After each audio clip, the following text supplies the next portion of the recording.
ನಯನ Bhargava news ಮುಖ್ಯಾಂಶಗಳು. ನಮ್ಮಲ್ಲಿ ಎಲ್ಲರೂ ಬ್ಯಾಟಿಂಗ್ ಮಾಡುತ್ತಾರೆ.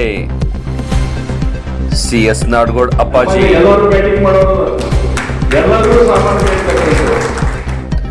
ಕಾಂಗ್ರೆಸ್ ಪಕ್ಷದ ಕಾರ್ಯಕರ್ತರ ಪೂರ್ವಭಾವಿ ಸಭೆ.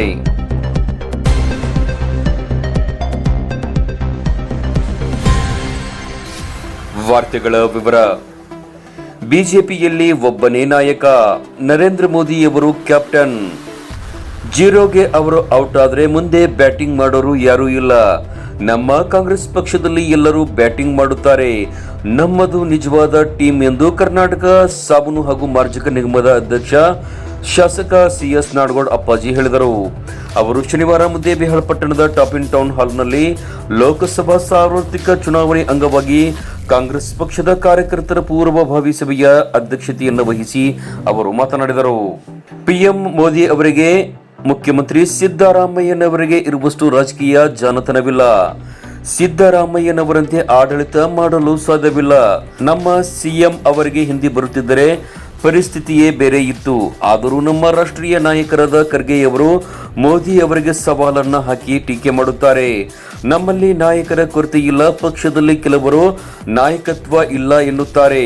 ಬಿಜೆಪಿಯಲ್ಲಿ ಮೋದಿ ಮಾತ್ರ ನಾಯಕರಾಗಿದ್ದರೆ ನಮ್ಮ ಕಾಂಗ್ರೆಸ್ ಪಕ್ಷದಲ್ಲಿ ಎಲ್ಲರೂ ನಾಯಕರಿದ್ದಾರೆ ಎಂದರು. ಅಲ್ಲಿ ಮೋದಿ ಅನ್ನುವಂಥ ಚಿತ್ರ ಇದೆ, ವ್ಯತ್ಯಾಸ ಇಷ್ಟೇ. ಅಲ್ಲಿ ಮೋದಿ ಅನ್ನುವಂಥ ಒಬ್ಬ ನಾಯಕರಾದ, ನಮ್ಮ ಕಾಂಗ್ರೆಸ್ ಮತ್ತು ಇಂಡಿಯಾದಲ್ಲಿ ಹಲವಾರು ನಾಯಕರದ, ಮೋದಿಗೆ ಸೊಟ್ಟು ಹೊಡಿತಕ್ಕಂಥ ನಾಯಕರದ. PM ಮೋದಿ ಹತ್ರ ಇಲ್ಲ. ಇದು ಮೋದಿ ಅವರ ಹತ್ರ ಸಿದ್ದರಾಮಯ್ಯ ಅರ್ಥ ಜಾಣತನ ಇಲ್ಲ, ಆಡಳಿತ ಮಾಡ್ತಕ್ಕಂಥ ಸಾಮರ್ಥ್ಯ ಇಲ್ಲ. ಸಿದ್ದರಾಮಯ್ಯವರು ಏನಾದ್ರೂ ಹಿಂದಿ ಭಾಷೆ ಮಾತಾಡೋರಾಗಿದ್ದಾರೆ. ನಾನು ಹೇಳ್ತೇನೆ, ದೇಶದ ಪರಿಸ್ಥಿತಿನ ಬೇರೆ ಆಗಿದೆ. ಅದನ್ನು ಕೂಡ ನಮ್ಮಲ್ಲಿ ನಾಯಕರಿಲ್ಲ ಅಂತಲ್ಲ. ಇವತ್ತು ನೋಡ್ತೀವಿ, ಸರಿಸಾಟಿಯಾಗಿ ಇವತ್ತು ನಮ್ಮ ಖರ್ಗೆ ಸಾಹೇಬರು ಸೊಟ್ಟು ಹೊಡಿತಾ ಇದೆ, ಸವಾಲ್ ಹಾಕ್ತಾರೆ, ಅವರು ಟೀಕಿಸ್ತಾರೆ. ಯಾವುದನ್ನು ಕೂಡ ಅನ್ಸದೆ ಏನಪ್ಪಾ ಅಂದ್ರೆ ರಾಜಕಾರಣ ಮಾಡ್ತಾರೆ. ನಮ್ಮಲ್ಲಿ ನಾಯಕತ್ವ ಕೊಡ್ತೇ ಇಲ್ಲ. ಪಕ್ಷದಲ್ಲಿ ಎಲ್ಲೂ ಇಲ್ಲ, ಅವರೇ ನಾಯಕ. ಒಬ್ಬ ಕ್ಯಾಪ್ಟನ್ ಬೋರ್ಡ್ ಅವರು ಪಾರ್ಟಿ ಮುಗಿದು ಹೋಗ್ತದೆ. ಕ್ಯಾಪ್ಟನ್ ಆಟಕ್ಕೆ ಬಂದಾಗ ಕ್ರಿಕೆಟ್ ನಲ್ಲಿ 0 ರನ್ ನಾಳೆ ಸ್ಕೋರ್ ಮಾಡಿಲ್ಲ ಅಂತಂದ್ರೆ ಪಾರ್ಟಿನ ಮುಗಿದು ಹೋಯ್ತು. ಯಾಕೆ ಹಿಂದೆ ಬ್ಯಾಟಿಂಗ್ ಮಾಡೋರು ಯಾರು ಇಲ್ಲ. ನಮ್ಮಲ್ಲಿ ಎಲ್ಲರೂ ಬ್ಯಾಟಿಂಗ್ ಮಾಡೋರು, ಎಲ್ಲರೂ ಸಾಮರ್ಥ್ಯ ಇರ್ತಕ್ಕಂಥ. ಇದಕ್ಕೆ ಟೀಮ್ ಅಂತೀರೋ ಅದಕ್ಕೆ ಟೀಮ್ ಅಂತೀರೋ, ಇದನ್ನ ನೀವು ಹೇಳ್ಬೇಕು. ಅದಕ್ಕೆ ನಮ್ಮ ಕಾರ್ಯಕರ್ತರಿಗೆ ಈ ಮಾತನ್ನು ಹೇಳ್ತೇನೆ. ಬಹಳ ಜನ ಅಂತಾರೆ, ಏನ್ರಿ ನೋಡ್ತೀನಿ ಟಿವಿಯಲ್ಲಿ ನೋಡ್ತೇವೆ, ಗ್ಯಾರಂಟಿ ಕೊಟ್ಟಿದ್ದು ಖರೆ ರೀ, 2,000 ರೂಪಾಯಿ ಬರುತ್ತೆ ನಮ್ಮ ನಿಮ್ಮ ಮನೆಗೆ ಬರುತ್ತೀರಿ, ಬಸ್ ಫ್ರೀ ಆಗಿದ್ದೇನೆ, ಫ್ರೀ ಆಗಿದೆ, ಅಕ್ಕಿ ಬರ್ತಾ ಇದೆ ಅಂದ್ರೆ ಅಕ್ಕಿ ಬದಲಾಗಿ ರೊಕ್ಕ ಕೊಡ್ತಾ ಇದ್ದಾರೆ, ಬರ್ತಾ ಇದೆ, ಎಲ್ಲಾನು ಬರ್ತದೆ, ವಿದ್ಯುತ್ ಫ್ರೀ ಆಗಿದೆ ಅಂದ್ರೆ ಫ್ರೀ ಆಗಿದೆ. ಮತ್ತೆ ಯಾರಿಗೆ ಊಟ ಹಾಕ್ತೀರಪ್ಪ? 10 ಮಂದಿ ಕಾಂಗ್ರೆಸ್ ಹಾಕ್ತೀನಿ ಅಂತ ಒಂದಿಬ್ರು ಹೇಳ್ತಾರೆ. ಹೌದ್ರಿ, ಕಾಂಗ್ರೆಸ್ನಾಗ ಈ ದೇಶದಲ್ಲಿ ಲೀಡರ್ಸ್ ಅನ್ನೋರು ಇಲ್ಲ, ಮೋದಿ ಒಬ್ಬನೇ ಕಾಣಕತ್ತಾನಿಗೆ, ಮೋದಿ ಹಾಕಿ ಮಾಡಿ ನೋಡಿ ಅಂತ. ಅಂದ್ರೆ ಏನ್ ತಿಳ್ಕೋಬೇಕು ನಾವು? ಏನ್ ಅರ್ಥ ಮಾಡ್ಕೋಬೇಕು? ಬಡವರ ಉದ್ಧಾರ ಮಾಡಿ ದೇಶದಲ್ಲಿ ಸಮಾನತೆ ತರತಕ್ಕಂಥ ಪಕ್ಷ ಬೇಕು, ಅಥವಾ ಏಕರೂಪಿಯಾಗಿ ಏನಪ್ಪ ಅಂದ್ರೆ ಡಿಕ್ಟೇಟರ್ಶಿಪ್ ಅನ್ನ ಮಾಡ್ತಕ್ಕಂಥ, ಶ್ರೀಮಂತರನ್ನ ಶ್ರೀಮಂತ ಮಾಡ್ತಕ್ಕಂಥ, ಬರೇ ಸುಳ್ಳು ಆಶ್ವಾಸನೆ ಕೊಡ್ತಕ್ಕಂಥವ್ರನ್ನ ಈ ದೇಶದ ಪ್ರಧಾನಮಂತ್ರಿ ಮಾಡಬೇಕು. ಇದು ನೀವು ಜನಕ್ಕೆ, ಮಕ್ಕಳಿಗೆ ಹೇಳಬೇಕು. ರಾಜು ಆಲ್ಗೂರ್ ಅವರು ಕಾಂಗ್ರೆಸ್ ಪಕ್ಷದ ನಿಷ್ಠಾವಂತ ನಾಯಕರಲ್ಲಿ ಒಬ್ಬರಾಗಿದ್ದು, ಪಕ್ಷದಲ್ಲಿ ಸಕ್ರಿಯವಾಗಿ ಪಾಲ್ಗೊಂಡು ಪಕ್ಷದ ಬಲವರ್ಧನೆಗೆ ಶ್ರಮಿಸಿದ್ದಾರೆ. ಇಂತಹ ನಾಯಕ ಲೋಕಸಭೆಗೆ ಆರಿಸಿ ಬಂದರೆ ನಮ್ಮ ಜಿಲ್ಲೆಯ ಅನೇಕ ಸಮಸ್ಯೆಗಳ ಬಗ್ಗೆ ಸದನದಲ್ಲಿ ಧ್ವನಿ ಎತ್ತುತ್ತಾರೆ. ಆ ಸಾಮರ್ಥ್ಯ ಅವರಲ್ಲಿದೆ. ನನ್ನ ವಿಧಾನಸಭೆ ಚುನಾವಣೆಯ ಸಂದರ್ಭದಲ್ಲಿಯ ಒಗ್ಗಟ್ಟು ಈ ಲೋಕಸಭಾ ಚುನಾವಣೆಯಲ್ಲಿ ಪ್ರದರ್ಶನ ಆಗುತ್ತದೆ ಎಂಬ ವಿಶ್ವಾಸ ನನಗಿದೆ ಎಂದರು. ಇರಬೇಕಾಗಿದ್ದು ದೇಶದ ಅಭಿಮಾನ, ಕಾಂಗ್ರೆಸ್ ಪಾರ್ಟಿ ಕೊಟ್ಟಂತ ಗ್ಯಾರಂಟಿಗಳು ಮತ್ತು ರಾಜು ಅವರು ನಮ್ಮ ಅಭ್ಯರ್ಥಿ, ಒಬ್ಬ ಪ್ರೊಫೆಸರ್ ಆಗಿ 2 ಸಲ ಶಾಸಕನಾಗಿ ಕೆಲಸ ಮಾಡಿದಂಥವ ಮತ್ತು ನಮ್ಮ ಜಿಲ್ಲಾ ಅಧ್ಯಕ್ಷನಾಗಿ ಇವತ್ತಿನವರೆಗೂ ಕೆಲಸ ಮಾಡ್ತಾ ಇದ್ದಾರೆ. 2-3 ವರ್ಷದಿಂದ ಕೆಲಸ ಮಾಡ್ತಾರೆ, ಕಾಂಗ್ರೆಸ್ ಪಕ್ಷದ ಅಧ್ಯಕ್ಷನಾಗಿ ಕೆಲಸ ಮಾಡ್ತಾರೆ. ಇಂಥವ್ರನ್ನೇನಾದ್ರೂ ಕಳಿಸಿದ್ರೆ ಪಾರ್ಲಿಮೆಂಟ್ ನಲ್ಲಿ ನಾಳೆ ಚರ್ಚೆಯಲ್ಲಿ ಕೂಡ ಭಾಗವಹಿಸಿ ನಮಗೆ ನ್ಯಾಯ ಕೊಡಿಸಲಿಕ್ಕೆ ಸಾಧ್ಯ ಆಗುತ್ತೆ ಅನ್ನುವಂತಹ ಮಾತನ್ನು ಬಹಳಷ್ಟು ಯೋಜನೆಗಳಿವೆ. ನೀರಾವರಿ ಬಗ್ಗೆ ಆಗಿರ್ಬೋದು, ರಸ್ತೆಗಳ ಬಗ್ಗೆ ಆಗಿರ್ಬೋದು, ರೈಲ್ವೆಗಳ ಬಗ್ಗೆ ಆಗಿರ್ಬೋದು, ಕೃಷಿಕರ ಬಗ್ಗೆ ಆಗಿರ್ಬೋದು, ಹೊಸ ಕಾಲೇಜುಗಳನ್ನ ಯೂನಿವರ್ಸಿಟಿಗಳನ್ನ ತರುವುದಾಗಿರ್ಬೋದು, ಇಷ್ಟು ಹತ್ತಾರು ವಿಷಯಗಳು. ಅದಕ್ಕೆ ಸಮರ್ಥವಾಗಿರ್ತಕ್ಕಂಥ ಒಬ್ಬ ಅಭ್ಯರ್ಥಿ, ಆ ಅಭ್ಯರ್ಥಿ ನಮ್ಮ ಹತ್ರ ಇರುವುದಿಲ್ಲ.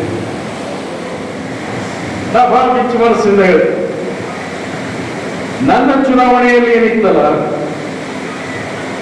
MLA ಚುನಾವಣೆಯಲ್ಲಿ, ಅದಕ್ಕಿಂತ ಹೆಚ್ಚಿನ ಒಗ್ಗಟ್ಟಿನ ಪ್ರದರ್ಶನ ಈಗಾಗುತ್ತೆ ಅನ್ನುವಂಥ ವಿಶ್ವಾಸ ನಂದಾಗಿದೆ.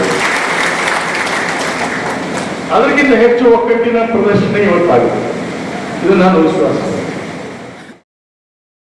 ನನ್ನ ಚುನಾವಣಾ ಸಂದರ್ಭದಲ್ಲಿ ಕಾಂಗ್ರೆಸ್ ಪಕ್ಷದಲ್ಲಿಯೇ ನಾಡುಗೌಡರು ಈ ಬಾರಿ ಗೆಲ್ಲೋದಿಲ್ಲ ಅಂತ ಮಾತನಾಡಿದರು.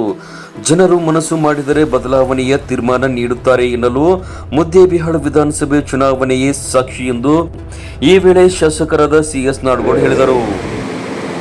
ನಮ್ಮ ಚುನಾವಣೆಯಲ್ಲಿ MLA ಚುನಾವಣೆಯಲ್ಲಿ ನೀವು ಬಿಜಾಪುರದವರು ಬಹಳ ಮಂದಿ ಮಾತಾಡ್ತಿದ್ರಿ, ನನಗೆ ಗೊತ್ತಿದೆ. ನಾಡಗೌಡ ಆರಿಸಿ ಬರಂಗಿಲ್ರಿ, ಅವನು ಸರಿಸಮಾನ ಆಗುವುದಿಲ್ಲ, ಅವ್ರ ರೊಕ್ಕ ಬಹಳ ಮಾಡಿದಾರ ವಿರೋಧ ಪಾರ್ಟಿಯವರು, ಪಾರ್ಟಿಯಲ್ಲಿ ಒಳಗೆ ಬಾಳಿದ ಹೇಗೆ ಆರಿಸಿ ಬರ್ತಾರ ಅಂತ ನಮ್ಮವಾಗಿ ಮಾತಾಡ್ತಿದ್ರು. ನಿಮ್ ಕಿವಿಗೆ ಬಿದ್ದಿತ್ತು ಪಾರ್ಟಿಯವರು ಕೂತಾಗ. ಜನ ಮನಸ್ಸು ಮಾಡಿದ್ರೆ ತೀರ್ಮಾನಗಳು ಬದಲಾಗ್ತವೆ ಅನ್ನೋದಕ್ಕೆ ಮುದ್ದೆ ಬಹಳ ಸಾಕ್ಷಿ.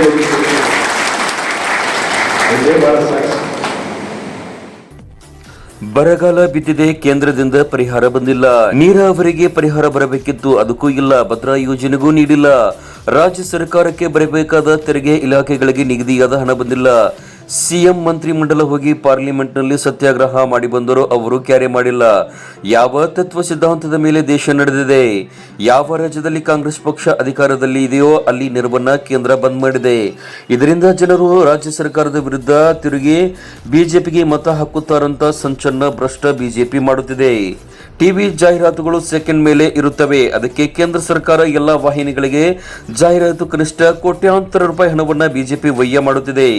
ಈ ಬಗ್ಗೆ ಪ್ರಶ್ನೆ ಯಾರು ಮಾಡುತ್ತಾರೆ? ಕಪ್ಪು ಹಣ ಕಾಂಗ್ರೆಸ್ ಹತ್ರವಿದೆಯಾ ಅಥವಾ ಬಿಜೆಪಿ ಹತ್ರ ಇದೆಯಾ?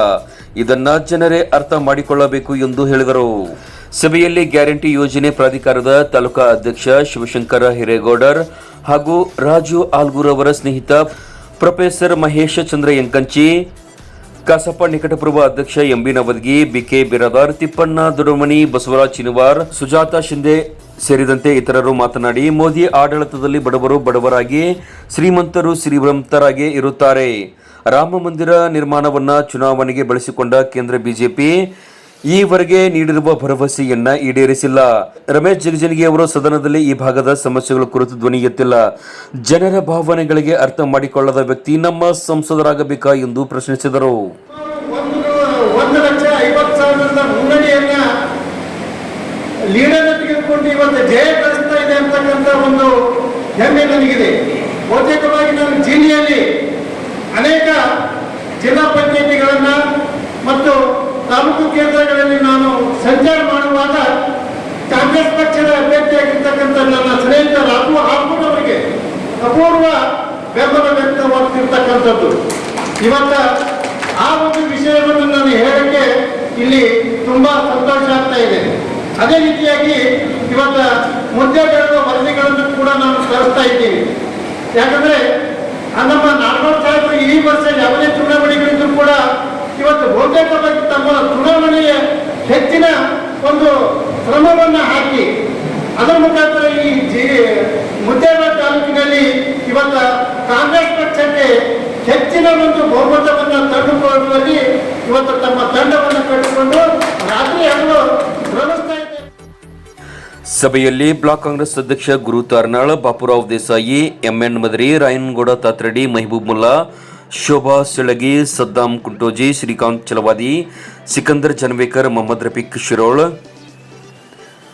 ಪ್ರತಿಭಾ ಅಂಗಡಿಗೇರಿ, ಪ್ರೀತಿ ದೇಗ್ನಾಳ್, ರಾಮಣ್ಣ ರಾಜನಾಳ್, ಸಿಜಿ ವಿಜಯಕರ್ ಸೇರಿದಂತೆ ಪಕ್ಷದ ಮುಖಂಡರು, ಕಾರ್ಯಕರ್ತರು ಹೆಚ್ಚಿನ ಸಂಖ್ಯೆಯಲ್ಲಿ ಭಾಗವಹಿಸಿದ್ದರು. YH ವಿಜಯಕರ್ ನಿರೂಪಿಸಿದರೆ, ಲಕ್ಷ್ಮಣ್ ನಾಯಕ್ ವಂದಿಸಿದರು.